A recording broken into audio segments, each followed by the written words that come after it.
talk about. We'll just keep talking. We'll just keep talking. Just keep talking. Talking. For so long. Oh, we're babbling on. We're babbling on.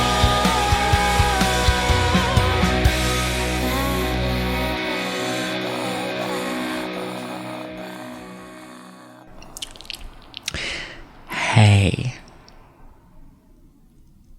My name is Hilton Dresden. And this is Babbling On. This is a podcast for those who are fresh to the scene, hosted by me, a respected journalist who no longer is employed in that field, but wanted to keep those conversations rolling and learning and uncovering these stories. And that's why today I bring to you one of the foremost culinary voices of our generation, or at least a culinary voice of a generation. No, actually, she is I just wanted to do that girls thing. The girls reference. Yeah, but she's like one of my oldest friends. Do you hear something weird? I hear chanting, like, of monks. Oh, well. And, okay, so she's one of my dearest, oldest friends. I've known her for at least 12 years or 11 years. And she's, like, the best chef I know as well. She's heaven. She runs Lesbian Food Account. She's crunching it out hard daily with at least 3 meals a day. And I'd like to welcome to the stage my friend Hayley. Hey, Jennifer. Hayley. Hayley. Has anyone ever been that way? People invented that many, many centuries ago. Okay. That was included in Martin Luther's 95 Theses. Oh my God. For a second, I thought you were saying Martin Luther King. It's like, that was... I don't know if that's appropriate. So, wonder if we should cut that or not. We'll think about it. Hey, Hayley. Hey. You. Happy summer. Happy summer. Happy summer. Is today the first day? No, but it is 80 degrees, and I had to borrow deodorant when I walked in the door. Oh, shit. I forgot to put some on myself. Do you smell bad?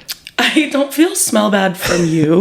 What about from you? And from me, I feel like it was remedied. That's the remedy. It's that serious. I gave it the medicine of the deodorant. The deo. Hi, first of all. Yeah, so hey, we're here. Okay, so enough bullshit. There's something we do. I don't know if anyone kept you in the loop. Oh, no, and I'm excited. Oh, there's a signature. There's a cigarette. Do you have a cigarette? No, and if we chain smoke a cigarette. I need to smoke inside right now in an apartment that I'm not on the lease of. Okay, so here's what we do. It's called The 8. It's a psychological survey invented by the Babbling On Institute. And this is a quiz that just gets us up to speed on who we're dealing with here. Yeah. Are you, what it is The 8 is, are you a Carrie, Miranda, Charlotte, Samantha, Jessa, Shoshana, Hannah, Marnie? Oh my God. Can you be one of the 8 or can you be multiple? You can be multiple. Also, like, I like to suggest that this is sort of where you're at right now. Yeah. Although, if you want to go with a more general identification, you're welcome to. Well, it's really beautiful because we've known each other for so long. We've probably seen a bunch of different answers. True, because the answers change often. In our life. And also the 8 change often. Complete. Like, oh my God, opening the 8... Opening the Sex and the City universe to the girls universe is like... I know. Something really, like, occurred when those two were put together by the 8. Because there's a... Oh, God. Spill. I feel so strongly called to at least some of my genetic makeup being Samantha. You have a genesis of some... Gen of Sem. Gen of Sem. But we also have, you know what? Actually, you and I should both examine is our relationship to post-Japan Shoshana. Because she was fired. Except that post-Japan... Shoshana kind of feels like normie, and then she, like, gets, married. She, like, gets cool, but she also, like, gets really motivated in a way that I don't quite relate to at this juncture. I do. I relate a little. I feel like, especially with Lesbian Food Account and cooking work, I feel a huge fire under my huge ass. Your ass fire at this juncture? Yeah, and I think Shoshana felt a bit of that too. Well, she comes back and she's super depressed, which which is the first and normal and expected stage. And that's Gagger. And that's Gagger. Yeah, that's the House of Gagger. That's that thick. So I do feel there's a part of me, but also there's a part I'm going in the same time frame of when Hannah goes to Iowa. You know, I hate Hannah, and I know you are Hannah. I forgot you hated her, because low-key you and I am her. Have a Honeytrian we sensibility. Have the Honeytrian gene the Honeytrian on our X chromosome. Chronos. But then in Iowa, after she forgets how to ride a bike, she does kind of like get a little more like, well, I don't want to say normal, because she does decide to like keep a baby and raise it. But you're right that after Iowa, when she comes back, she grows up. Mimi Rose has taken Adam. Yes, is when she kind of is like, okay, like totally. I've seen this. I feel like you and I have had this talk recently about like radical acceptance and how that is actually something that we're trying on for size for the first time. I mean, we actually don't really have a choice at this point, because life has been so hard for us. That's the secret to radical acceptance, is like, you don't get to decide if you want to practice it or not. It's kind of like, practice it or die. Or stop. I'm just going to move this water, because I'm getting paranoid of it spilling. I don't know. Reader, it was 8 inches from the edge of the table. But radical acceptance, like, whatever, stock phrase, shoot me if you want. But, of course. I mean, please. Glad you asked. Hannah, you and I all were going through breakups. True. I mean, mine, of course, is well over 2 years ago at this point. But other things have happened to me that have... that require radical acceptance. And... you just have to do it. Yeah. And if you don't, like, you're completely scarred. Yeah, and I hate to be the bearer of bad news. It's like... Wait, please, I don't have It's like when people say that, like, exercise works and makes you happier. I don't think that's true, but people do say that. Thank you. I think we should start pushing against the exercise phenomenon. But for me, my bad news is, like, radical acceptance, like, works and heals you. And, like, I know technically that's, like... not what everybody wants to hear. It's like, the way I've been describing it is you're standing in a swirling dark abyss of nothingness, like you're in a black hole. Around you, there is nothing but chaos.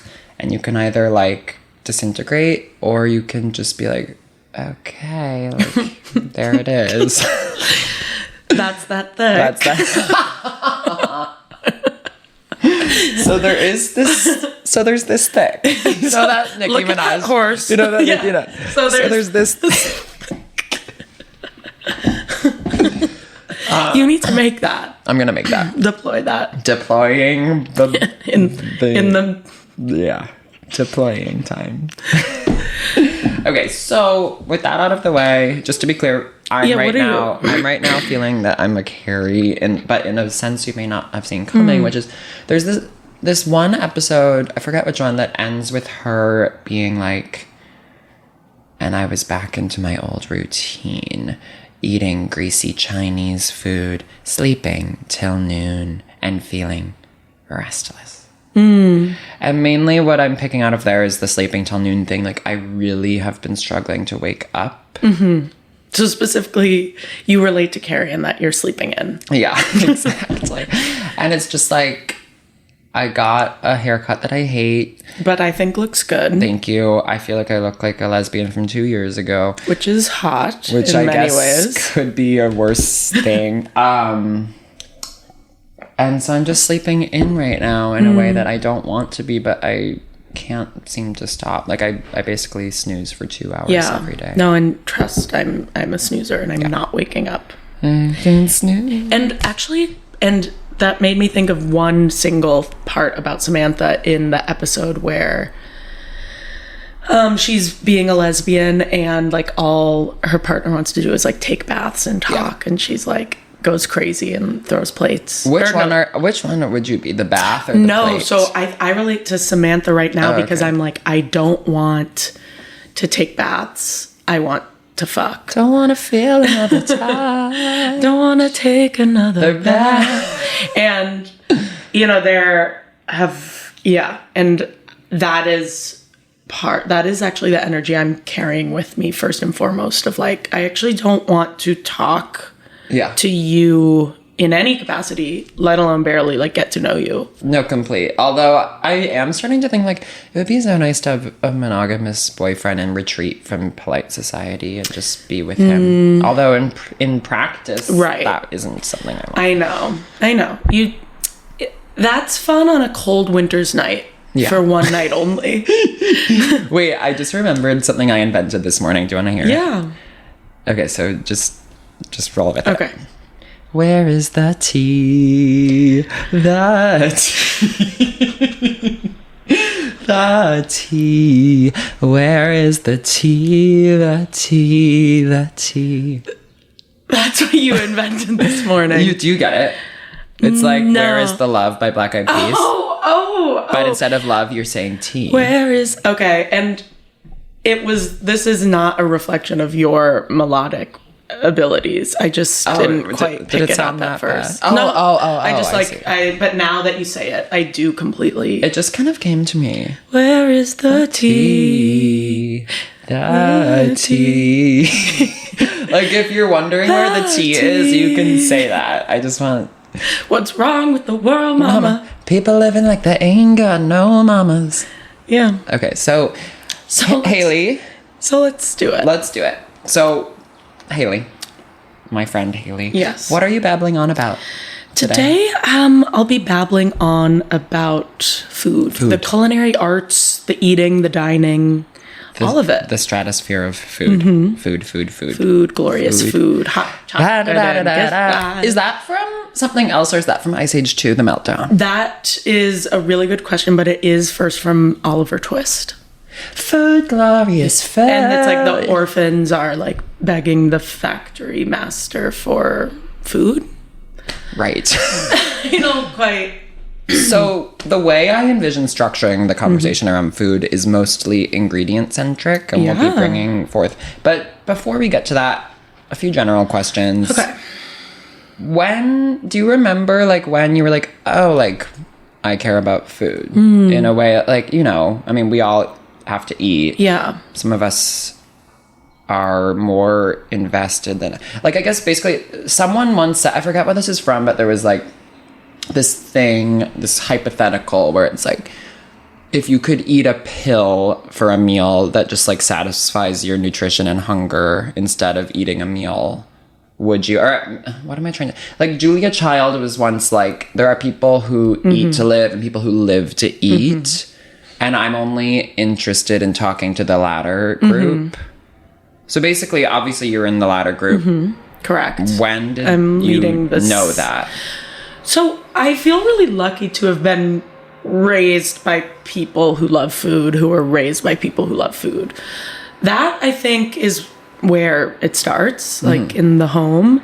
My mom is a fabulous chef and host and taught me and my sister how to cook, but also at times would teach my friends how to cook. Like when we were, having sleepovers or something as children, it was like, she was dazzling. She was pulling out all the stops. Really? Yeah. Wow. And it was so fun. So many different anecdotes. But one thing that I like to reflect on with my childhood best friend is my mom also, through a series of events, just sort of gave into being the mother of the house that like you were allowed to drink or smoke or do things at. Well, where is the tea? Right. So that's where the tea is. People living like they ain't got no money. And so in high school, me and my friends were getting up to some good old-fashioned drinking. And I wasn't like that. Right. Okay. And that's beautiful. And I don't mean to say, please don't conflate this with me being cool at all. Like, that would be a mistake. God, no. Oh my God. I would never. And so, but my mom knocks on the door and we're, giggling. We're like, oh my God, like, hide it, like, whatever, even though she's condoning it. Like, yeah. But, and that's like the reason she's coming to deliver these snacks, right? I think she just wants to spy and see what we're up to and be like, hee hee. But she, instead of bringing I just remembered a story about your mom. Oh my God, I know what you're gonna say. I'll tell it after you. And she, instead of like knocking on the door and being like, here's some frozen pizzas and some like drunk snacks and chips, girls, she is like bringing like meze platters and dips and baba ganoush and like smoked, eggplant. Like, she's bringing us drunk food that is like, inconceivable to some. It's of a certain caliber. Yeah, that is such a wonderful thing I associate with my mom. She's works in a job that brings her traveling a lot. So she got a lot of worldly influence and exposed me to so many amazing types of food and different types of cooking. So that's heaven. That's where it started. And so my story about your mom.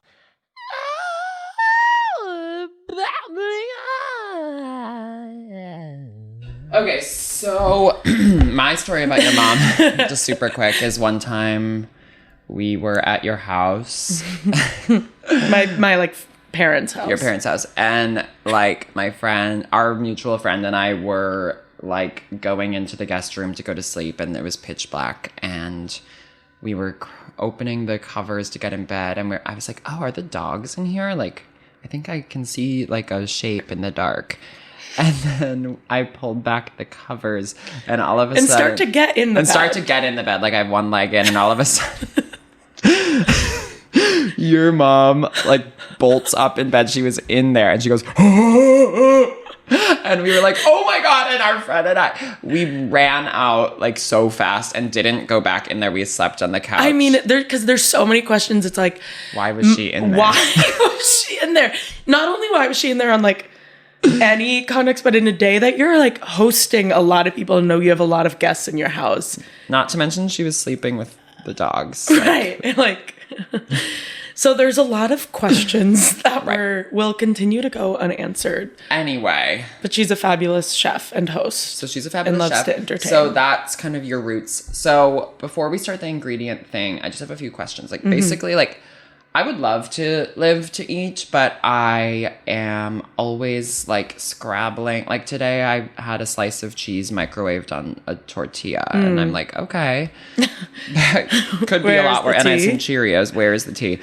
And I'm like, how do you have healthy, like what do you do when you go to the grocery store? Like, how do you buy food? How do you buy cheap food? How do you buy healthy food? How do you buy food that tastes good? Like, how do you do it? And like breakfast, lunch, and dinner, like what are we doing here? I think to back up, it's really important to like contextualize eating, for me at least, through the lens of something like art. Like for you have your illustration and you have these creative practices that anchor you in your daily life, and it doesn't feel like a chore at all. It feels like something like it's actually a release, and I feel like I would be not as great if I didn't do this, Okay, right. So I think that's a good lens to look at my experience with, is that like food is one of the only creative mediums, if not the only artistic medium, that is completely overlapping with function, Right. Hunger in the experience of like needing food is the great human equalizer. No man, woman, they, them, or child is absolved from that feeling. Isn't that kind of crazy? Like, I know, like hunger exists. Like Carrie Bradshaw eats, and I want it so bad I could kill it. Which one's that? It's like Fiona Apple, like hunger. Oh, that, yeah. I love that. But my one I was gonna do is at 17 I started to starve myself. And what one is that? That's Florence and the Machine. Okay. Yeah. Well, also, and that brings up a good point with eating is I feel really lucky to have like made, in short, I have a healthy and beautiful and like welcoming relationship with food. And it like it's not always like that for everyone. And it's just, I feel like I'm always like, I don't have time. I don't have money. I don't have totally. It's a knowledge. choice to invest my resources, like my time and my money to food and that creative practice. Grocery shopping is tricky because for me, everything wilts. Everything wilts. And that is kind of to my point. Like I have the privilege in my schedule and my availability that I don't have to make one big shop for like a week or two. Okay. Like I'm thinking of a trope of like a busy mom going to the grocery store once a even week. though like I have more free time than anyone under the sun. I feel like it is most advantageous to your budget and your eating style to go like to the store, frankly, like once every other day and just shop for that what meal you're going to be eating in the next like day or two. Except then don't you end up with way too many leftovers? Well, yes, and but what do then you do with it's food it's kind of a constant recycling cycle, right? So if you're buying herbs and you use them for your meal of the day, you now can plan your next meal around that herb, Which, by the way, what herb are you? Like, what herb are you? Like, what herb are you? Yeah, not what your favorite is. I think I'm lavender or Italian cilantro. Italian cilantro. Italian parsley, where it's curly. I think I am... Oh, yeah, the curly parsley. The curly parsley. I think I am... maybe dill or similar in look and vibe is like the fronds of a fennel bulb, which are like the... I love the word frond. Frond is such... Thank you. Is there not like an animated character named Mr. Frond? Not to my knowledge. Oh, God, actually. I thought... And you would be the one to know. I would. But you know what? That is a great idea. Yes. Fennel frond. Not to be confused with the word fond, which is the caramelized bits at the bottom of a pan. Wait, what do you mean? I thought fond meant like warm, keen. It also can mean in cooking. Okay, this is what we're hoping to get to. This like is an these education. words, an education. Sorry, fond in cooking is, have you ever, if you're searing meat or even like sauteing vegetables and it like gets these brown bits at the bottom of the pan? Yeah. That is a fond. Okay. But those are caramelized bits of flavor that you then deglaze with liquid, right? Like, have you ever read that in a recipe? Like wine just or completely stock? Glassed over in the eyes. Like, right. Stock is something I want to get to because I'm like, why? Stock Unless you're making ramen, I don't really get it. Stock is one of those amazing things to reduce food waste in your kitchen, which is... But what do you do with it? Like, you suddenly have this Tupperware of liquid, and it's like, okay, I'm going to pour this on my turkey or what? Yeah, basically. No, so stock is pretty synonymous with, like, broth. So, like... Right, but, like, how... Like soup. Do you ever make soup? Like, no, but my question is, like, I feel like most dishes don't need a broth. They don't necessarily need a broth, but if you're making pasta sauce, for example, that takes liquid, and that is where stock comes into play. Okay. So it's not like so you find a way. Broth. So if there's a will, there's a way. It's not like soupy broth, like the meal has to be inherently soupy. Like pasta sauces is a good thing. Okay. Braising meats is a good thing. Braising is when you sear it and then you marinate it? Close. Braising is when you are cooking a piece of meat in liquid so that it like and that's not poaching. Cooks low and slow. Poaching is more like a fast, like I'm poaching a fish. It'll take 10 minutes in a hot broth. And how come at restaurants they say eggs any style, but like that doesn't include poached? Really? I mean, I feel like it should. Some places it's like, sorry, not poached. Oh, well, usually that also could do with restaurant mechanics because the way that you're like conducting your egg station is with a hot grill. So that's like fried or scrambled. Okay. And you don't have access to like a stovetop with a pot of boiling water for a poached egg. And so that might just be a logistic issue. I'm kind of pinballing here, but just thoughts are bubbling to the surface. Please. So with eggs, scrambled eggs, I've always been like, ew. Like that's disgusting. You know what? Frankly, same. They're not my number one favorite. But then I learned a technique where you keep it on really low temperature and keep it constantly moving. And then you basically serve them undercooked. Yes. And it's kind of crunting. It's crunting. It's like the only way. And it's that low and slow, silky, and it tastes really like decadent in a way. You drizzle olive oil, which up until recently I never realized was an option. And then drizzling I kind olive oil or on eggs. Drizzling in general, but drizzling. Specifically on drizzling. I like also one other thing with scrambled eggs is if you chop up little tortilla bits, it makes it taste a lot better. Oh. Yeah, corn tortilla. Yeah, yum. That is kind of like chilaquiles. Yeah. Right. But anyway, you're saying egg poach, braise. Right. I was saying, stock is stock or broth or flavored liquid can be used for anything in place of water. Like, okay. And water makes the world go round. Like you can boil I do this all the time. I boil my pasta in chicken stock. Oh my God. Oh, and it tastes so good. I'm not trying to be funny. In fact, I'm actively trying not to be funny. Okay. Like anything I say is class. Serious. We're in class. Is like, I didn't know you could do that. Yeah, and you know what? This is kind of a trope of like chefs come home and make themselves like kind of like lackluster meals. And sometimes I do experience that. We've talked about the quesadilla kick we're both in. But buttered noodles, really good versions of buttered noodles is what I'm in. And it starts with boiling pasta and chicken stock. Okay, 3 things have come up for me. 1, buttered noodles to me, as someone who is not a culinary master, it is the one thing that I scoff at and sniff my nose at. I'm like, okay, that's pretty like weak. Yeah, but it is. But it's like, yum, you have to admit. I think it's pretty bland. Okay, well, but it sounds like you have some versions. And also, like, when food is bland, just add salt, and then it's no longer bland. So then 2 is one thing I really admire about you and feel like I'm like even willing to approach this food conversation with you is that I know you to be, although a high art hortensia in the food world, you're also aware of the lazy Lorenzos who are just like, I need a bag of poop. So what Hilton has just described is that I am aware of the lazy Lorenzos who say, I just need a bag of poop. And honey, I couldn't agree more. Do people get that? Yeah, no, I think that should be my Instagram bio. Lazy Lorenzos. Those who just need a bag of poop. No, I think, first of all, highbrow, lowbrow, let's do it all.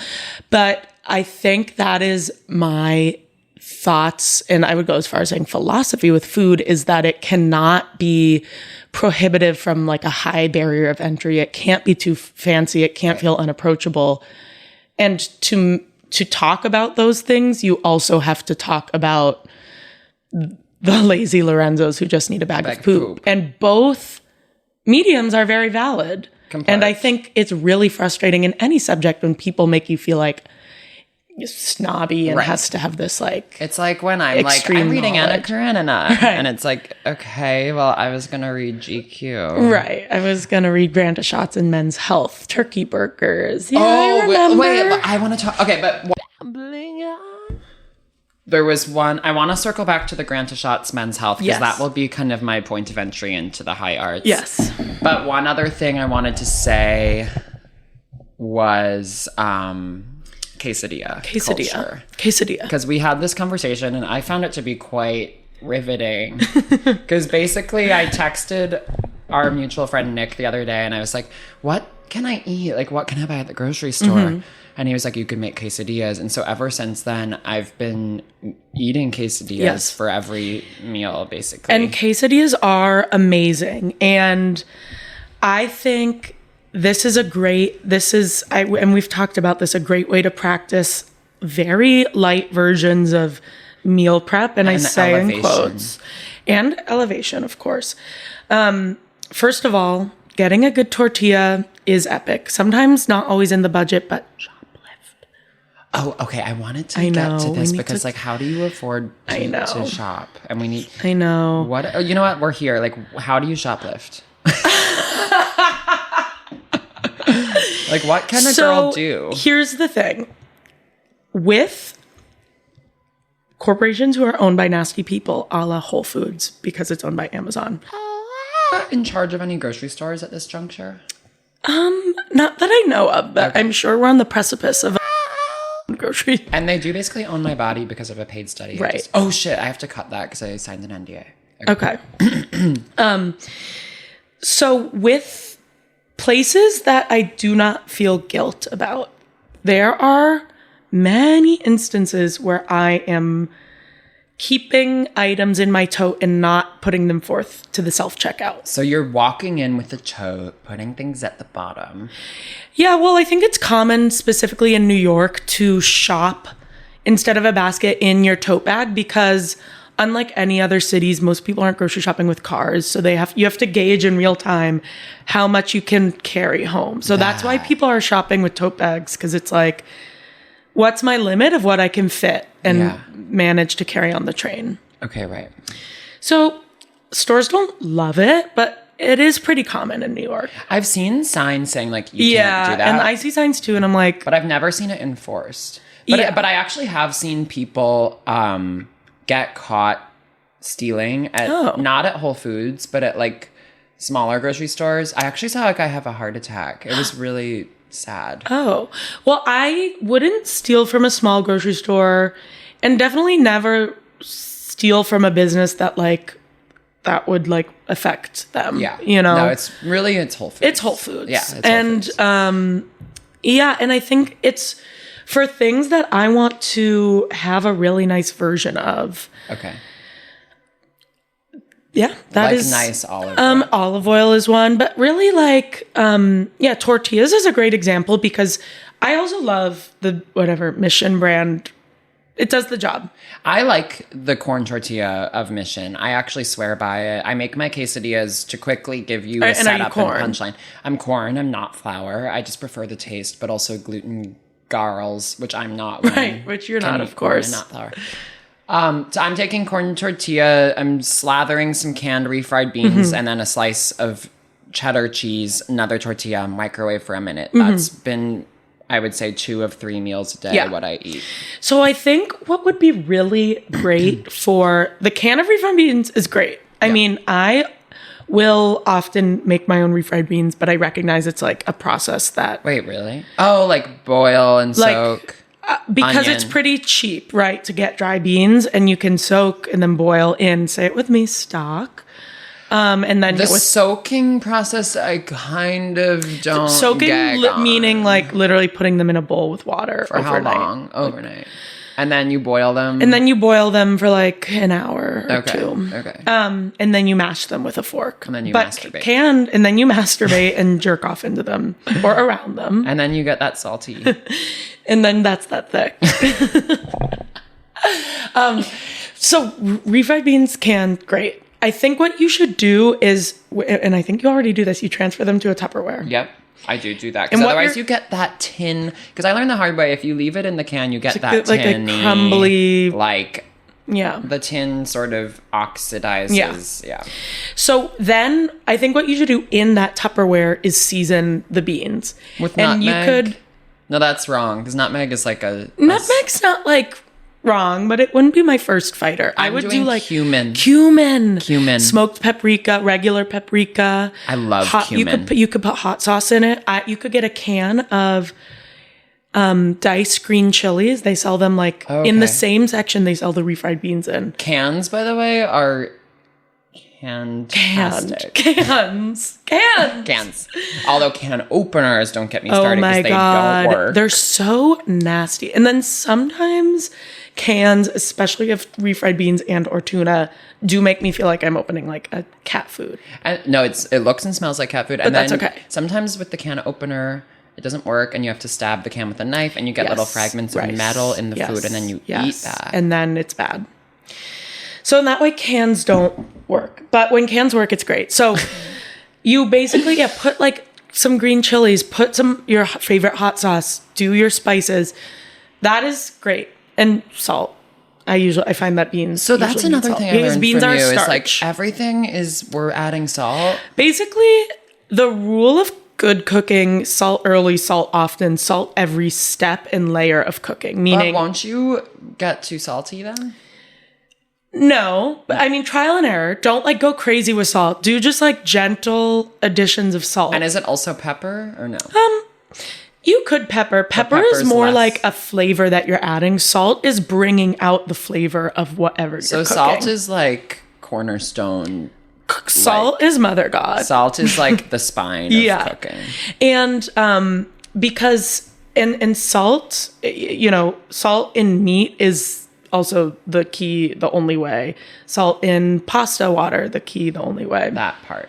Because salt penetrates it. Oh, well now I'm interested. So and in meat it's really important because especially if you have like a nice steak or a pork chop, something that you're like, I paid money for this, I want to treat it well. Or you shoplifted. But I buy meat from a butcher only, a whole animal butcher, so which is another story if we want to go into it. We'll hopefully get to, although it does quease me out. Of course. Yeah. Of course. But yeah, so salt penetrating meat, we don't have to talk about, but it draws the moisture out. It makes that crust. Oh my God. Okay. Because I love crust. And speaking of, with the quesadilla, to wrap that up, you're crusting those tortillas on the pan. See, I was microwaving. Is that right? The pan is my preferred method. I just like, so especially in a good tortilla. A tortilla is flour, water, and fat. In traditional tortillas, it's lard. But in lard, which is pork fat. But in like over-the-counter tortillas, it's probably like vegetable oil and like, I don't know.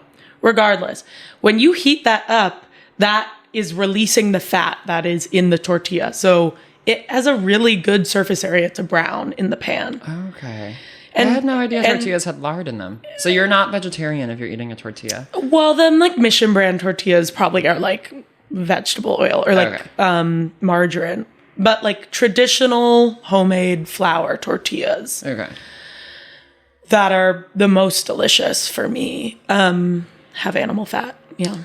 Okay, so that's quesadillas. I don't want to get too hung up on queso. Basically, yeah, and like put those Tupperwares of like a really good version of beans, have like the bag of cheese, and you're great. So I want to get to other like staple things you can make that taste good and are cheap and are healthy. If any come up. But before we do that, let me just say regarding the Granta Shots Men's Health Burger, because this really is my entry to food. To jerking off. I mean, it was. Yeah. But, like, basically the first gourmet thing I did was, there was this recipe in Men's Health, which I looked at my ex-stepdad's subscription to jerk off. Yes. He would have wanted you to. Yeah. And I remember there was an issue. I believe Kellen Lutz was on the cover. Since I think I remember getting cum somewhere. But within those pages, there was a recipe for a burger from a Chicago-based Thai art chef called Granta Shots. And this burger, basically, I made as a kid and I made again as an adult for us when we were upstate. Which was a special sight to behold.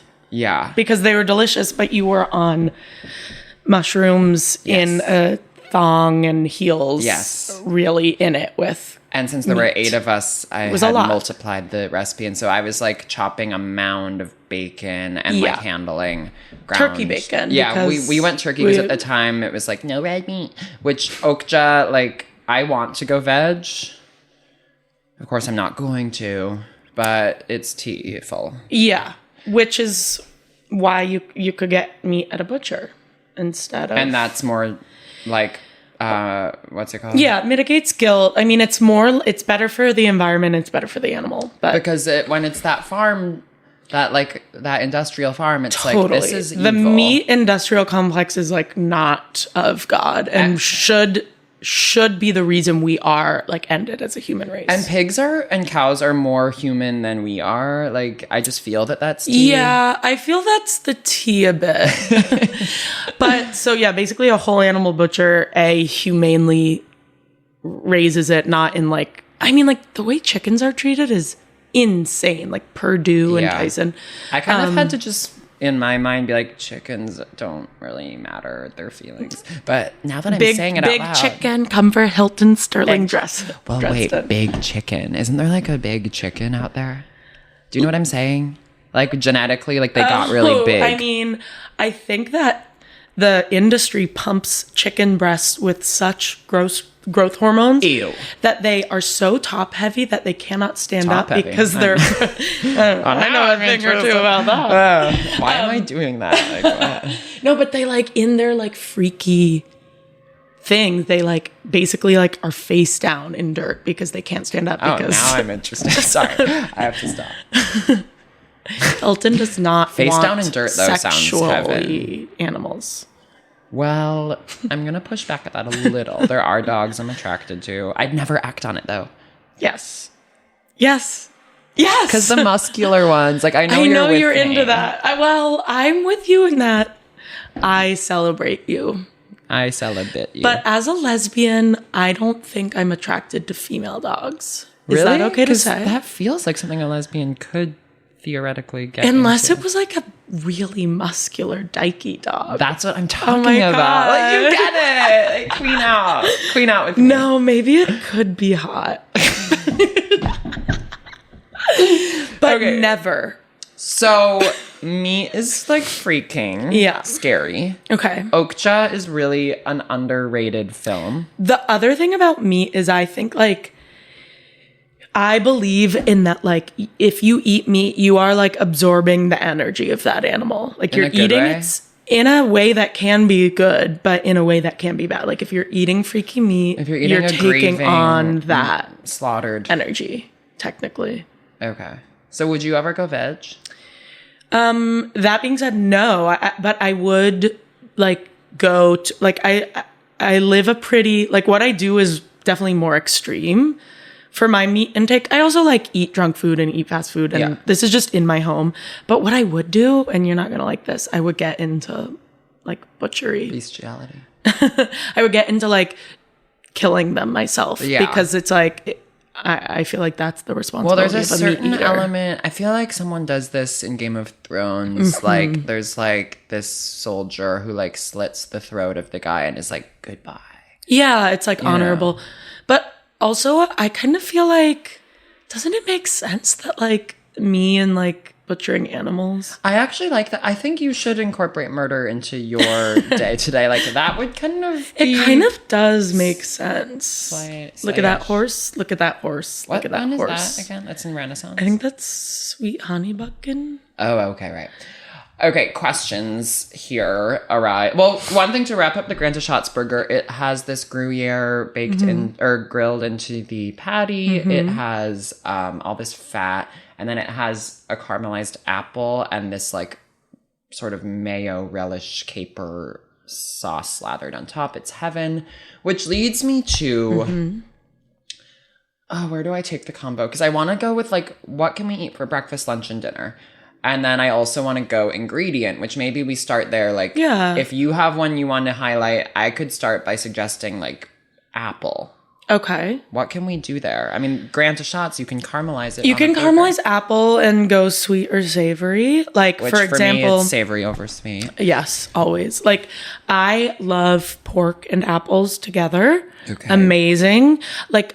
a pork chop with a little apple and radicchio salad. Radicchio is cabbage? A chicory, which is like a bitter lettuce. Okay, right. But I like that apples have that like sharp, sour taste. So they pair really well with meat because meat is really like rich and fatty.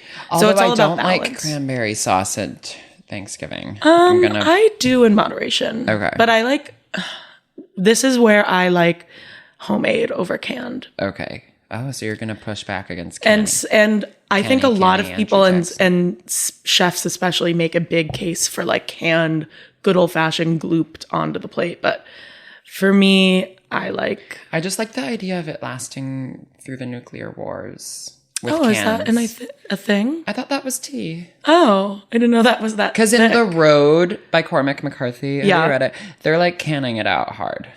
Canning is a way to make things shelf stable kind of indefinitely. I mean, not indefinitely. But basically indefinitely. Because I love the idea of like indefinite. Yeah. And apples, though, apple sauce you could have a side or as a breakfast, put on oatmeal. You could just caramelize apples and put on oatmeal. Yum. What's an ingredient you want to bring up? What do I eat the most Like, of? what can we do? Okay, here's what I actually eat the most of is rice. Okay, get into this, because I have a method that Tom, thanks for the trigger, taught me, which is you take 3 handfuls with your physical hand, drop them into boiling water, 13 minutes, you've got rice. I know a lot of people are like, how do you cook rice? And it's like, that has worked for me every time. Yeah. So for me, 3 handfuls per person. And do you wash it? No, I don't. I never That's interesting. do that. I always wash my rice, and I do think that is what I'll continue to do. So that's just for me and my family. Okay. So, but what I do a lot is make rice. I mean, that's like my starchy, carby base for so many meals, whether it's like stir fry, whether it's just vegetables, whether it's meat. Because basically with a meal, sorry to keep interrupting you, but I need to get this down because it's actually important. Like, you're basically with a meal, you can take like a grain or a starch, like rice or noodle or bean or whatever it is. And then you can take a protein, which bean kind of straddles the two, or like a meat. And then you have like a vegetable, like a salad or whatever it is. And like basically super simplified, that's how meals work. That is how meals work. A lot of people use the framework of salt, fat, acid, heat to evaluate the flavor of your dish, but you could also think about it as you evaluate your meal as a whole. Like fat, for example, being meat or being a protein or sometimes like tofu. Tofu has fat? Yeah, like from like soybean. Okay. Then your acid could be something like a really lemony or vinegary salad on the side. So acid is lemon or vinegar or something that's kind of like sharp. Yes. Okay. Yes. And then salt is salt. Salt is salt. Salt is Angelina Jolie and salt. And make sure all of these parts are salted, including the starch. And then heat, is that like spicy or is that like actual warm? Heat in this context is talking about spice. So obviously you don't need spice at every turn. Okay. But with rice. But rice I love because I think leftover rice, which by the way, some people say that there's like you have higher risk of food poisoning for leftover rice. Are you fucking kidding me? I do not need another threat on my plate. And by the way, like I don't believe that's true. No. I use leftover rice in so much. I fry leftover rice as like a pancake and use that as like a base of meat or veggies. Cool. I've seen you do that. And oh my God. I make like a savory oatmeal, like a rice porridge or sweet. I did not know you can savorize oatmeal. You can savorize oatmeal and that might change your life. For some reason I just don't see it myself doing that. Totally. I do it with rice. Like in Chinese culture, people call that congee or in And are you adding scallion there? Because for me, something I want to highlight here is scallion. Scallion culture. Like scallion green culture. Onion. Like there's no difference, I'm assuming. Yum. Scallion culture is a huge, beautiful culture that I love. Yeah, that's one of those cultures. And that is, to tie back to quesadilla, what I do is keep a big prepped batch of sauce that I make from scallion, cilantro, jalapeno, lime zest and juice, and olive oil. I just completely... grunted it hearing that. And that is legit. Like, I mean, I put, or some version of sauce. Sometimes I put like other hot peppers. Sometimes I put pickled onions in that sauce. But having that like herby, bright, pickle something. But, yeah. Having that herby, bright sauce on a quesadilla, like I'm literally coming thinking about that meal. But here's another thing. You just said herby, bright sauce. I'm like, I'm going to have to say the way people talk about food. I'm like, bright. I'm like, I'm sorry, it's not bright. Right. Say what you want. Like, there's nothing bright about this. So here's what I mean by bright. And this is, bright is about used to light. think this when people talked about wine in certain ways, like jammy, juicy, zippy. Right. And I'd be like, come Same on. thing. I'm sorry, like, there's nothing zippy about this. It's a liquid. But then I kind of like get into it. But it is so funny and ultimately like fluff words. You know. Well, you know what it is? It's like, what else are you going to say? Right. It's like, sorry, but like, there aren't other words. For me, bright means like tasting fresh and vegetal. Like it's like I can vegetal meaning like of the earth, you know, like okay. I Is can that a taste word? vegetal is a word. Oh, okay. Tea. So tea. And it also sometimes for me means acidic. Like it has almost that like you know that Renee Zellweger face where she went like sour lemon face. I actually missed that. Okay, Which that was I'm like such Oscars a 2012-ish. Okay. So do your research. Is that around? That's after Chicago. But one thing what was I going to say? Oh, with acidic, I'm always just like litmus test, acid, base, pH. And I'm like, I think I need to let go of that a little bit because I'm always like, get out the litmus strip. Yeah, for me, acid is sour. Okay, tea. Like that's what I mean when I say acidic. But also like I'll say the word like, oh, it needs a burst of acid, which is like totally hilarious to say and dumb. But I mean like even something like a raw cherry tomato, you know, it's like that has that tart sourness in it. Well, one thing about those is if you heat them up a little, they kind of become bursts of flavor, which I have learned through cooking tilapia from allrecipes.com. Oh, yeah, I used to do a lot of tilapia when I was with Tom, which may be part of why he dumped me because like it was tilapia. Okay, and actually maybe like that's the closure you need. Like it wasn't you. It wasn't. It actually completely wasn't your fault, and it was just tilapia. Unless you do consider it my fault with the... Well, yeah, that's the tilapia's fault. Yeah. Which fish... And how do you feel about fish, like, being, like, alive? I love eating fish. So you don't care about sushi. Them. Well, I think for a long time I was like, I don't care. Like, it's just a fish. But then one day I heard through something that there was a study about, like, fish do have feelings. And I was like, ultimately, like... Everything has Nemo. feelings, but so do plants. So it's like you have to kill to survive. There's something called the circle of life. I know. I actually broke down a fish recently, like chopped its head off and deboned it. Because there was, sorry to interrupt, but I recently had a conversation about like eating fish with the head still on. And I was like, people were like, you should do that. And I was like, yeah, but you could just chop it off. You could. For those people who said that, it's like about flavor. You know how like in meat, people say like keep the bone in and it has more flavor. It's sort of the same with fish. Like keep the head keeping on. the head on and the bones in. It's like bones in no way for me. It's like I don't need the bone. Right. But then sometimes you do. But then you get bone in. I know, but then you take it off. Like you don't eat the bones. I know, but sometimes I accidentally get a bone. Actually same. Sometimes that does happen. So do you see the tea? But you know what I kind of want to do is like experiment and like have like a fake apocalypse for like a year and see if I could like catch wild fish and like eat them. Oh, I thought you were gonna be like cans and do canned stuff, but like I think I could do like the food area of the apocalypse stuff, but only for like a year. I don't want to do it forever. I want to go back to. I feel like I had a million things pop up there, but other ingredients. Well, okay, here's an ingredient that I really want to bring up. Interesting.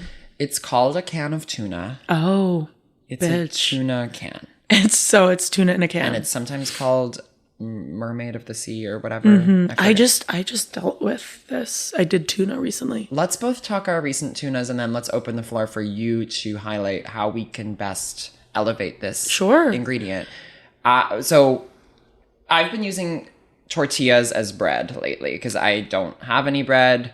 And I have tortillas, and I had a can of tuna, and tuna melt is one of my all-timers. And so normally I would toast some bread, and then I would take a can of tuna, add a little mayo, add a little chopped celery and salt and pepper, throw that on the bread, and then griddle or whatever the fuck, broil a cheese slice on top of it. And that is actually one of those greats. That's one of the greats. But recently I just had the tortilla, so I did it on a tortilla thinking that it did not taste right. And I accidentally added way too much of this like chipotle chili sauce that just really disgustified the whole dish. Now I ate it. Of course, because you also did eat tuna casserole made with vanilla almond milk because I was trying to go dairy free. I bought all these really expensive dairy free alternatives because tuna casserole involves milk, it involves mayo, it involves cream of celery soup. It's one of the most disgusting sounding recipes. It tastes great. It's a nostalgic childhood fave, but I made a pan of it early in my New York days with vanilla, and so it became sweet instead of savory, and it was so vile. I mean, it's actually uncomfortable for me to talk about. It has potato chips and cheddar on top, but I had to eat most of the tray because it costs so much. I know. So I do think you show amazing signs of an innovative mind with your tortilla. Thank you. Tuna hack. Thank you. I think that's really interesting. You are a hacker. I'm a hacker. I'm a hacker. Most lesbians are. And so I think tuna is one of those special things because it's like cheap protein. Yeah. I love niçoise salad, which is... No idea. You might, if I talk about it. It's like a salad with like tuna, and you usually have blanched green beans. Boiled potato. Blanched is like when you cook them really quickly, like poach them really quickly in hot water. Okay. And it usually has boiled potatoes. And it's like kind of like a Cobb salad in that way. It usually has hard-boiled egg. Love a Cobb. Think of a niçoise salad as sort of like a tuna Cobb. Because love a hard-boiled egg. Yes. I mean, a soft boiled egg. Yes. So I make a version of that a lot. I also like tuna salad. I like tuna salad with a lot of herbs in it. Let's talk herbs. Yeah. Where do we go with herb? An herb is, here's the thing for those at home who might want to get into the lifting. Yeah. What you need to do. I invested in reusable, you know how you have reusable grocery bags? Yes. They also make reusable produce bags, instead of those plastic things. So what would it be? So it's like a cloth sack. Oh, okay. Here's the thing. You can't see what's in there. So you go and you fill it up and you get one of every herb. You get chives, mint, cilantro, parsley. You stock up on your herbs for the week, but then you ring it up as one parsley. And because you can't see in the bag, and you're saving the planet, technically. Why are you saving the planet? Oh, because it's reusable. Wait, so how'd you do that? Right. So that is a hack. That's a Lesbian Food Account hack. That's Hacks, starring Hannah Einbinder. And what's the LFA follower? Jean Smart. Love you, Hannah. Never met you. She's an LFA follower? Yeah, because she's a lesbian. Oh, that's and huge. All the right lesbians follow Lesbian Food Account. So that would include Ellen? So Ellen DeGeneres and Portia de Rossi are my mothers. I stand with them. I am rewatching Arrested Development, so I do stand with Portia. Like Portia knows her shit. Portia. That's kind of an epic. That's that name. And it's this epic instance of like, kind of like a masc and a femme dynamic that is like one of the classics. Oh my God, I just thought about Ellen and like a recent photo of her. Like, I'm sorry to be a bitch, but like... not correct. She's not right, but... Although I'm down to like be friends. I know, like if she wants to offer me like gifts specifically. Yeah. I want to go on her show. Or even not in a financial way. Like, I think it would be funny to be friends. I'm probably good on friendship with her, but... Okay. Maybe? What if I'm their third? Would you? For the store, you probably would. For the store. Oh, yeah. You know what? Like, non-negotiable. I don't know why I said is one of these words that gets thrown around a lot in the podcasting business. And right. I think we shouldn't be afraid It's one of those beautiful words. I know. Like Dolores Jane Umbridge. You're an which Umbridge, derives from the Latin umbra, which means, I believe, shade or darkness. And that's where you get umbrella as well. And Umbridge. And I wonder if that is the Tuscan region of Umbria, if it's like very shaded from the trees. I was actually there. I was there. Oh. I was in Umbria. Oh. Did you ask anyone if that's what it meant? I think I brought up to my fellow travelers, like, hey, like, by the way, the etymology here is umbra from Latin. Umbra. So you were a Latin head. Did you go to Latin convention? You know I did. Yeah. And I wore a toga. Of course. And hot guys had sex with girls in their hotel rooms, and I didn't even get anywhere close. Like, sometimes I wonder, like, shit, like, I'm missing out on a lot of sex. But then I remember I'm actually having a lot of really gross, weird sex. I know. I don't think high school sex is, like, counts, by the way. I love that. I love hearing that. I love to hear that. I mean, I wasn't having it in high school, so. Neither was I. Although I did suck on a nipple of a girl. Right. No, I was engaging really reluctantly with men in high school. I was hugged my friend and came in my pants. And came, and now he's married, right? To a woman? And he invited me to his wedding, and I didn't go, and I feel really bad. And it's like, I have one life, and I flopped that opportunity. I think it's okay, because ultimately going would have been not fun, probably. Yeah. And so on that metric, like, you have one life to live, you can't waste it on not fun. A lot of friendships die. It's really sad, but from high school. Yeah, it's actually okay. It had to go. We are such different versions of ourselves, and even as a testament to us and our friendship, like, we've navigated a lot of versions of ourselves. One of my core beliefs is people change, and that's inevitable. And like, we've changed a lot. We've changed, but we've also stayed the same. Mm-hmm. There's versions of ourselves that we recognize from yonder. Sure. But we've also really grunted. Absolutely. Which leads me back to something that you mentioned, which is chives, is that an herb or is that a standalone? Which leads me back to, let's get some ingredients herbs. Yeah. What's a good herb? Well, chives is really interesting because I do count it as herbs, but technically I think it might be an allium, which is the family of green onion, shallot, garlic. Which shallot is something I'd love to bring up because I'm discovering shallot to be that big elevator. Yeah, shallot's beautiful. Yeah. And by the way, like, what? Actually, that pillow is the color of shallots, kind of. Really? I thought it was darker. Like, the inside. Yeah. The outside, the skin part is different, but the inside is that. I think shallot is one of those heaven pieces. Yeah. Which, sorry to keep interrupting you, but I just have to get it out. Like, I've been making a lot of porridge lately. So that involves... So tell me. This is an easy, healthy, what's porridge? Cheap... You're taking brown rice and a bean of some kind. And a potato, if you can, chopping it up. And you're boiling that all in one pot. Put it in at the different times, but you can do it all together. Strain that out, and then back in the same pot... Saute your garlic, your onion, your shallot, whatever you want. And then when that's browned down, add a can of diced tomatoes, add back in the rice and the bean and the potato, add some vegetable stock, spice and season as you see fit. Let that kind of simmer and caramelize. Take a bowl. Oh, and put in some like kale or spinach at the end.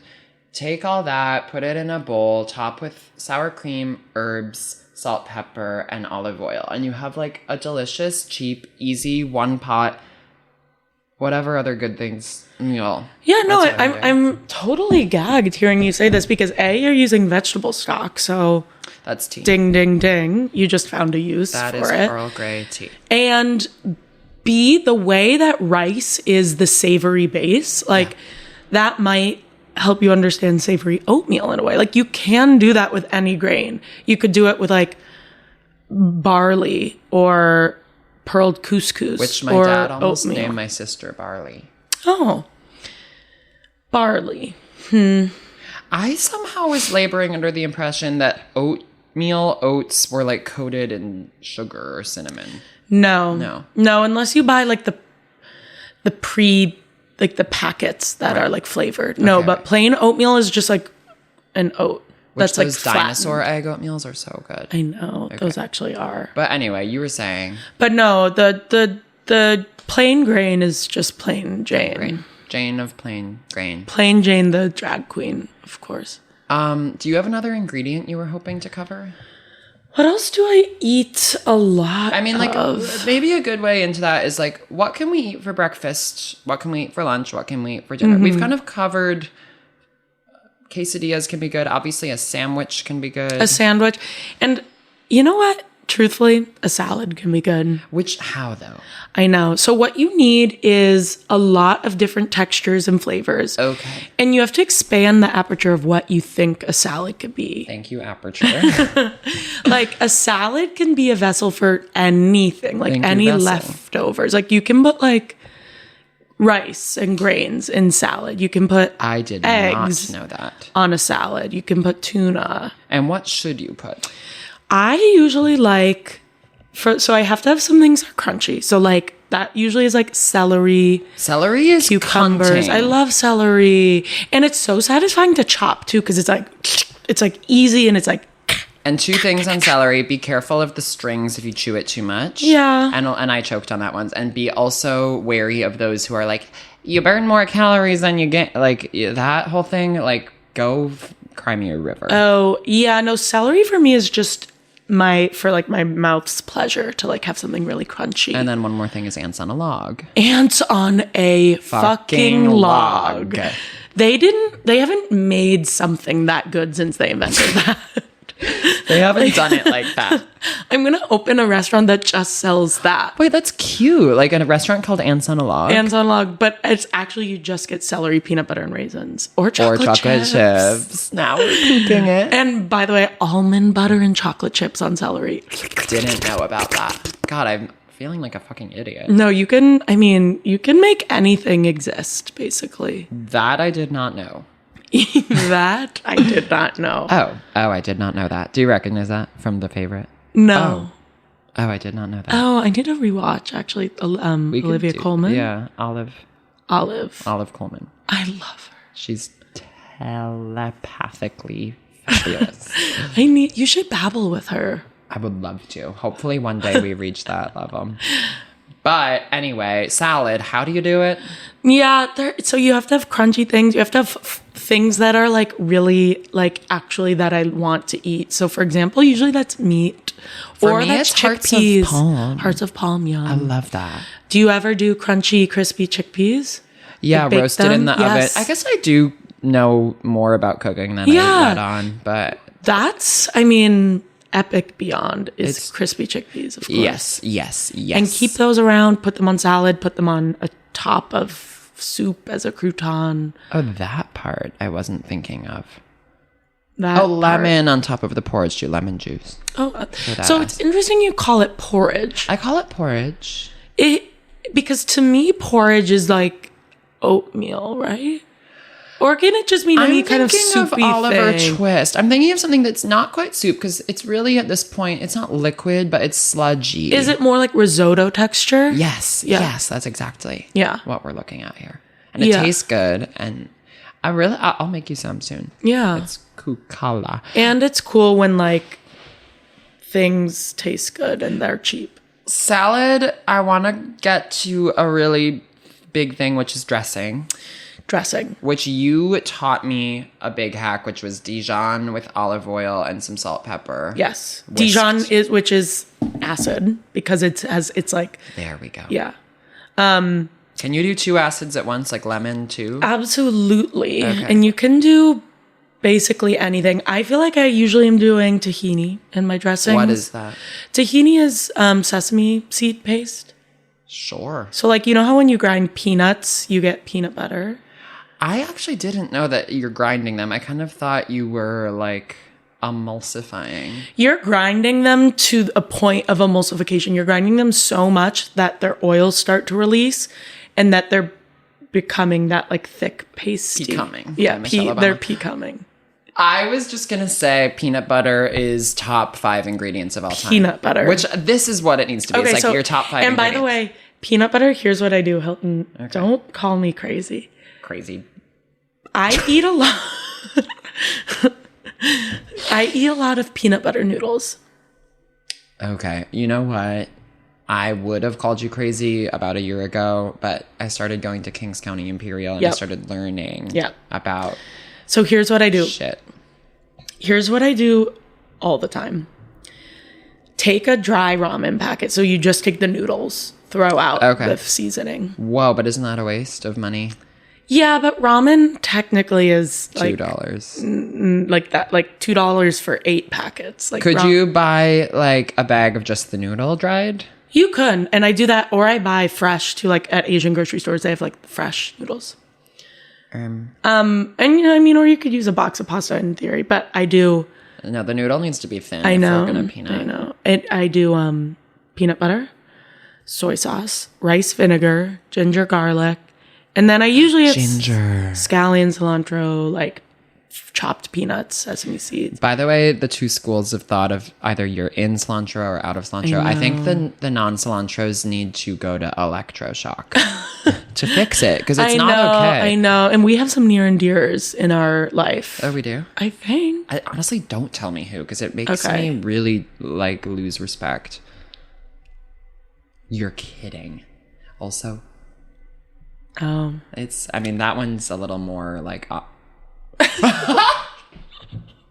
okay, love so you're these doing people, that. I like- love them, but they are not Cilantrian. They're not cilantro. Oh my God, I was looking at a girl who was not. She doesn't eat cilantro. Poor thing. She likes my Insta stories. Like, I low-key feel like she's trying to fuck. Oh my God, you should. I never have, but maybe if she ate my ass. I know. Anyway, Okay, right. cilantro is good. Yes. I do have sympathy though, like if the science is real, like if it was truly genetic, like that is just how it is. Yeah, but can't we modify genes? I mean, you talked about that chicken breast. I know, and aren't we making babies exclusively in like the lab now? I have a friend I grew up with who was a test tube baby, and I kind of did always at the back of my head be like, you're not natural. Well, everybody is about to be a test tube baby because all parents are about to be gay. Right. That is sort of making sense to me. Yeah. Yeah. Like people are going gay. It doesn't feel like interesting anymore. People are going gay and people are going IVF because like bodies aren't. I mean, Handmaid's Tale. Yeah. I mean, it is handmade. We should do Handmaid's Tale. I would love sometime. that. That sounds fun. That sounds fun. And you know what? They cook in Handmaid's Tale. Do they? Like the cooks, like the Marthas. Oh, sure. And that would be your role. Yeah. And I would like that role because I wouldn't have to have sex But the with Marthas the are guy. low-key huge bitches. Like, they know. rat out the handmaids. I know. Elizabeth some of them are Moss good. is so cunt. I know, but she's a Scientologist. I know. Which is so... I low-key forgive her, though. I know, but you know who else is? Juliette Lewis. I did know that, and I love And her, I but for forgive some her. reason, I like don't forgive her weirdly because it's like you really shouldn't be. Also, Elizabeth Moss shouldn't be because Handmaid's Tale is basically like Scientology. Handmaid's Tale is so intensely on the nose for like extremists. It's nasal. Yeah, it's nasal. Okay, so I have two burning questions. Okay. What can we eat for breakfast that's cheap, easy, healthy? And then what are your top 5 to 10 favorite ingredients? Yeah. So I think, first of all, you mentioned like you don't keep bread in the house. I think it's really... I should. Life hack is just keep it in the freezer. Okay. Because then it doesn't go bad. And Type really, of bread? any type. Like get a loaf. Sourdough? Yeah, if you want. Or just get white What sandwich about bread. the square? Okay. I don't like white Because- bread. I don't like white bread. Oh, then get wheat bread. But I don't like the crust much either. Okay. Then get... No, a but I bread that don't like satisfies you. Uncrustables. I love Uncrustables. For me, it's the oval-shaped loaf. Yes. Keep that in the freezer. And what you're going to really basically do for breakfast is like fried egg or scrambled egg on Yeah. a piece of bread. Yeah. Open faced. It's like, that's the classic. That's that thing. For me, I am also breakfast taco, breakfast burrito. So I'm doing that. That feels a little more involved, but go off, I guess. It's sort of the same tenet of like bean and cheese, quesadilla or burrito, but it's like add scrambled eggs to it. It's just one thing is like the morning, it's like I said, sleeping till noon. Like, I don't have strength. Yeah. I need to like go... Like, if I'm going to go eat a granola bar, which one should I pick? Or is that just so off No, I base? don't. I don't love a lot of the bars on the market. I do love those big Fig Newton type bars. They're called like fig bars. you know? Yeah. The thing about the bars and the protein bars, it's like, why are you making it like double cookie dough I know. chocolate chip? Like, can you just make it like Peanut butter. granola? Or Yeah. like, it doesn't need to be that heavy Yeah. of a dessert. But what I personally am eating for breakfast every day is an English muffin. I am Okay, now we head tea. over heels addicted to English muffins. Buttery, brown. Buttered, salted, like decadent. Yes. I'm having a decadent breakfast of a griddled English muffin and butter every day. Oh, but you know what? I completely forgot to mention this. Smoothies. Smoothies. I'm a smoothie It's head. heaven. And you know what my favorite smoothie is? What? You're gonna gag. It's tahini smoothie. See, there's something about tahini where I'm just like, I don't it. understand. It really is a cousin to peanut butter. Cousin subs. So it like tastes like nutty like that. I love peanut butter in a And smoothie. I love peanut butter And I love banana. to put raspberry, blueberry, banana. Raspberry is my favorite berry. Yes. I love to put in spinach because you can't taste it. You can't. But And it sucks when spinach makes it like a gray purple texture. when it ruins the It's like- color. I do like the color. Ice goes in there. Cashew or pistachio milk if you can, or coconut milk. Yeah, that's a another- nice creamy milk. It's another good thing to be lifting. Protein powder. A which nice alternative is milk. expensive, but if you can kind of scrape it out of, you know. I have never tried protein powder. Well, I guess But I'm I doing it think more it, to like- try and grow tit. Yeah, and musk or Yeah, just but I tit? just like can't bring myself to exercise. I know. Unless I go running. Like, it's just like something. I'm gonna go to that gay free workout class on Friday.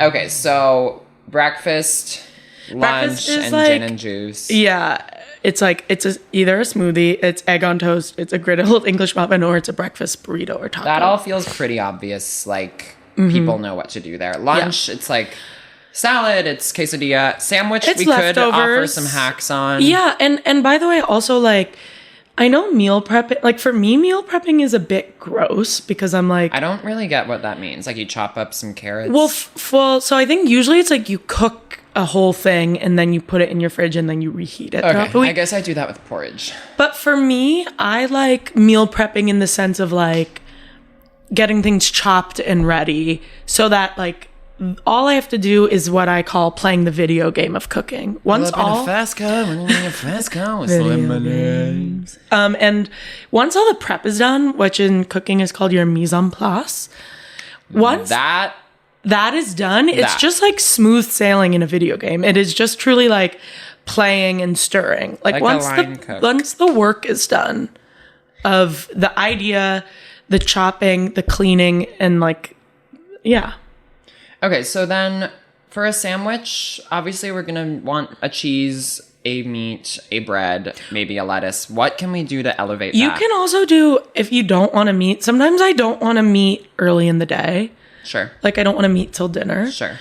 What I do is I love vegetables and salads, like sauteed broccoli rabe, broccolini, like grilled or sauteed vegetables. Not Put it in a really salad. making me salivate. I mean, put it in a sandwich.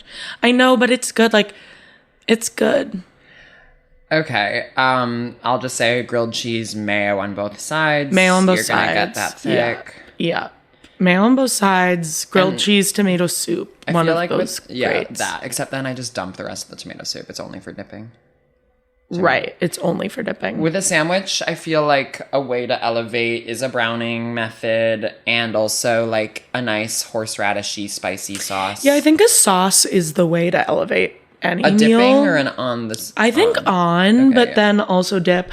I love any mayo-based sauce. And in fact, I'll doctor up mayo. I'll put capers in mayo. I'll put I need a like hot peppers in mayo, herbs in mayo. It's like capers. capers. I want to say one quick thing. And by the way, you can make mayo really easily. How? Eggs and oil. That's all Like it is. And then you blend, whipping like, it? yeah. Or like you can hand whip. Oh, because what Like you an are aioli. doing is blending stuff in the blender besides smoothies, which I've Yeah, never or I'm even using an considered. immersion blender a lot, Don't know what that which is that stick blender that you can just stick in Okay, something. sure. One thing, when I was on my 12th birthday, we went bowling Mm-hmm. with my dad, and the loser had to eat something that the winner chose, and Mm-hmm. I lost, and my dad won, and so he chose I had to eat fish eyes, and I like sobbed, but I ate them, and then he was like, "They're just capers, you whiny bitch." Oh. So you didn't eat fish eyes. No, but I thought I did. And that is one of those beautiful stories. Yeah. It becomes more poignant these days. Yeah. Sad. Okay, so dinner, I think, can go hand in hand with let's talk 5 fave ingredients. Yeah. And then hopefully that leads to some conversations about what can we prepare for dinner. And maybe dinner is a little more like special occasion than routine. Yeah. I mean, dinner, but by the way, you could be any level of professional chef or home chef, and you can always still be like, what the fuck do I make for dinner. Yeah. Like, yeah. because what is it's the answer? Here's the thing. For me, the answer is constantly be learning and absorbing. So that means reading food, like media, go through cookbooks, follow food people on Instagram, What if you go out can't do any of that? You know what I mean? Right. Then I don't know. Then maybe good luck, Chuck. hit a Google search like fun dinners around X, Y, or Z ingredients. Like, right, because you basically start is the way to think like I have this ingredient or I want to use this ingredient. Let's build. I think for me that's what happens because it's like this is gonna go bad in my fridge and I don't want to waste it. But also sometimes it's like, and for some reason or another, it got into your fridge. yes, and but sometimes or I'm inspired by like I have shrimp or like I have a like so it's like interesting shrimp recipe, you know, I'll just hit Google. So sometimes the ingredient anchors, sometimes the season anchors, like in the winter, I'll want to make like really hearty braised meats and soups and stews. In the summer, I'm like, what can I make on the grill? Yes. You have a grill? I have a grill in my new apartment. Wait, have you not seen? No, you saw I it. have. Yeah. I've been twice. So there's a grill, basically. And that's what you're not thinking about. What name ingredients that are your favorites? Let's try and get to 5 or 10, depending how difficult it is. What do I use a lot of? I'd say recently I've become garlic. I'm gonna say garlic is OG. Garlic is daughter of the women who raised you. For me, this taste called umami. For me, I use anchovies, soy sauce, miso paste. I use so many heavy hitters of umami. What is umami though? You know what? Somebody smarter than me could explain it. It's like that but thing. It's like a savoriness. Okay.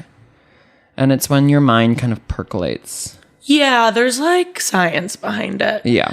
But it's like this depth of flavor that's savory and like kind of like salty, so I'm a salt head. So I think those 3 things I'm using often. And you're going to lump that in as 1? I'm using that as 3. Okay, so like anchovies, soy sauce, and miso. And I'm putting those miso paste. Oh. I'm putting those basically in everything I eat. Anchovy?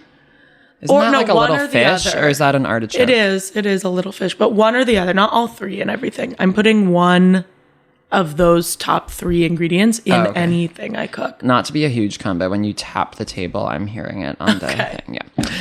Yeah. Okay, so you have got, did you put garlic in yours as well? Yeah, and I'm going to go garlic too.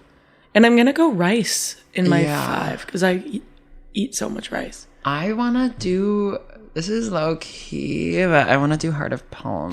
Yeah. Because I like that in a salad a lot. Do you cut it into rounds or do you shred it? I usually buy it pre-cut. Okay, so is it in like chunks. Like this big? Yeah.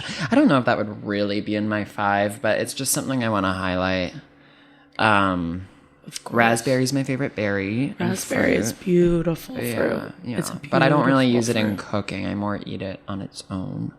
I think beans also is in my top. Pinto for me. Refried bean. See, I think it says a lot about a person if they're pinto or black, and I'm pinto. I'm pinto. Oh, I'm so glad. Because honestly, in terms of like being raised, like my mom made a lot. And I love black, don't get me wrong. Refried. Oh, really? Yeah, like we ate that like multiple nights a week. She's that, you're that bitch when you cause all that conversation. We had a lot. I mean, my mom's best friend is Mexican, and we were really close with their family. Yes. And so we were raised eating a lot of Mexican food. Hold on, there's someone at the door. Babbling On. Ingredients need to be mentioned. I mean, I think I know what I need to say. What do you need to say? I know what I need to say. This is going to sound obvious as shit, but cheese. Cheese for you. It's cheese. And for me... Nothing exists without cheese, to me. And is it like, are you like... melted cheese. Melted cheese. Cheddar. But then Gruyere and Munster. Yum. And you know what? That like port wine cheese spread is great. Boursin. Does it still work if I take these off? Yeah, it does. Okay. Boursin is good. That It's can so be good. used as a sauce on a sandwich. Spread that on a sandwich. So, other ingredients that can deliver us to what we're going to have for dinner. What are we going to have for dinner? I think beans have gotten us far. Yeah. Also, tried and true, so many amazing pasta recipes. Yeah. Pasta can look like anything. Tell me about that. And like, what can you put in there? I know, because sometimes pasta can be red sauce based. I like putting really acidic things like capers and olives in pasta too. Okay. So capers are big. I love carbonara, which is like egg. Scrambled? No, it's like the yolk of an egg is used to emulsify with like God, that's another good word. hot water and butter, and it makes like a creamy sauce. Which meat are you going to use if we're going to like go for it? Which meat are you going to use? In pasta, Pork? yeah, I'm pork, whether it's ground pork like a ragu or if it's like bacon or guanciale. Swagoo. Dripping ragu. ragu. Sausage dripping swagoo. Ragu swagoo. Wait, that's like a good I know. name. Ground beef is great. Ground beef is good. Yeah.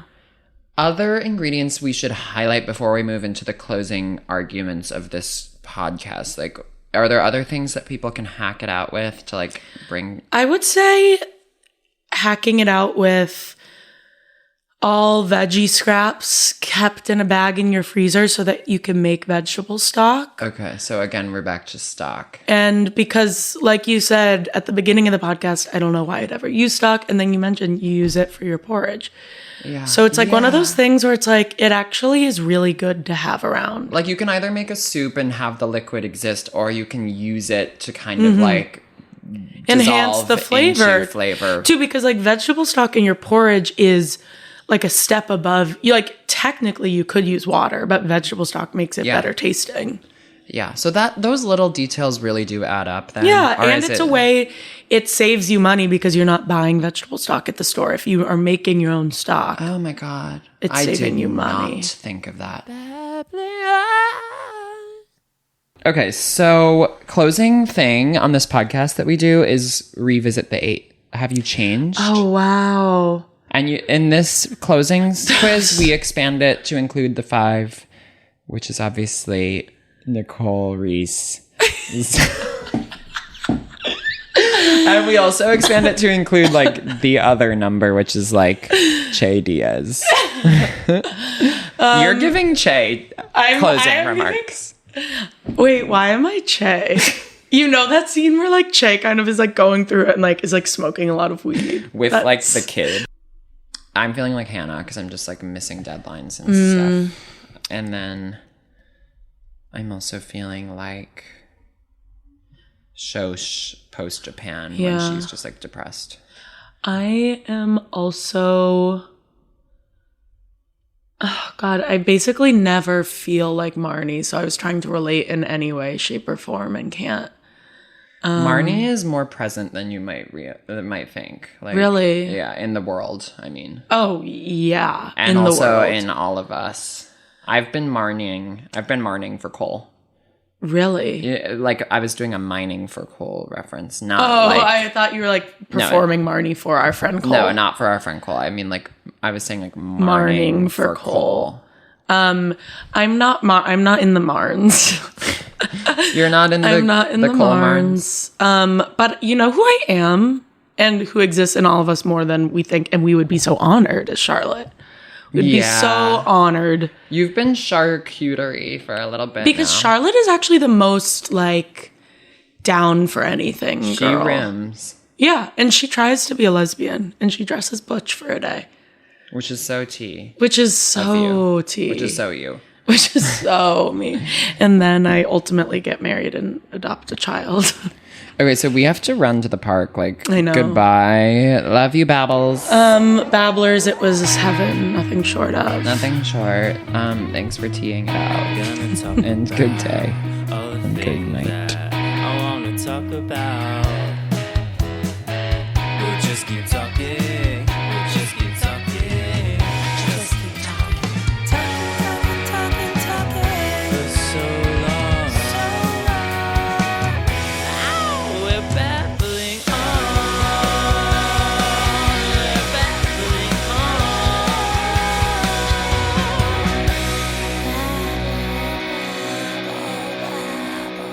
Babbling On is created, produced, and edited by Hilton Dresden. The theme song is by Benny Colchetta, featuring Callie Baker, and is produced by Benny Colchetta and Jack Krause.